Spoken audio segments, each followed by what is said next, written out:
RTS Info, Laurence Bollomet. Début aujourd'hui de la session d'automne au Parlement. Le Conseil national a largement plébiscité la création d'un état-major de crise spécialisé au sein de l'administration fédérale.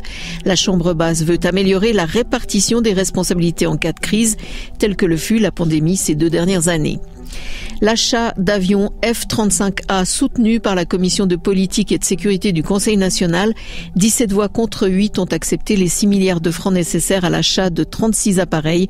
Le plénum en débattra jeudi. L'UDC vient d'obtenir qu'une session extraordinaire sur le sauvetage d'Axpo par la Confédération soit organisée. Les bureaux tant du national que du Conseil des États l'ont accepté.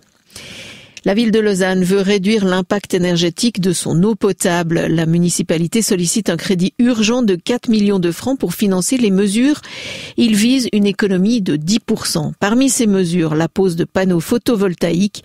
Il faut dire que l'approvisionnement en eau potable est largement dépendant de l'électricité. Roger Köppel sous enquête disciplinaire, apprend-on aujourd'hui. Le bureau du Parlement entendra le conseiller national UDC pour faire la lumière sur une possible violation de la confidentialité des séances. Il est accusé d'avoir publié des documents liés à une procédure en Russie. Les Écossais ont pu saluer aujourd'hui le corbillard de la reine Elisabeth durant sa procession à Édimbourg.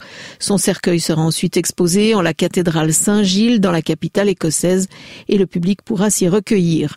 Les obsèques de la monarque décédée il y a 4 jours à 96 ans se tiendront dans une semaine, jour pour jour, à Londres.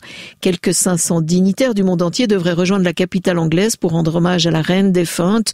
Ils choisiront leurs moyens de transport selon leurs contraintes individuelles.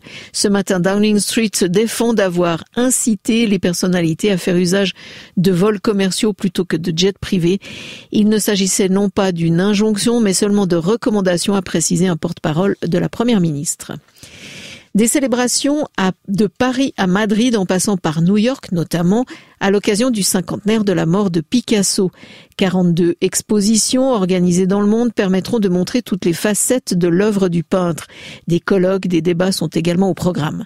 La France où est décédé l'artiste en 1973 et l'Espagne où il est né en 1881 ont orchestré durant 1 an et demi cette rétrospective. Les célébrations débuteront le 23 septembre à Madrid et prendront fin à Paris en avril 2024. En tennis, Carlos Alcaraz représentera l'Espagne lors de la Coupe Davis. Cette dernière débute demain avec les matchs de poule. 16 équipes divisées en 4 groupes. Les 2 meilleures formations de chaque groupe auront droit à la phase finale. Cette dernière se jouera à Malaga en novembre. Parmi les grands absents, Rafael Nadal, Novak Djokovic et Alexander Zverev. Ce dernier annonce une pause de plusieurs mois pour blessure.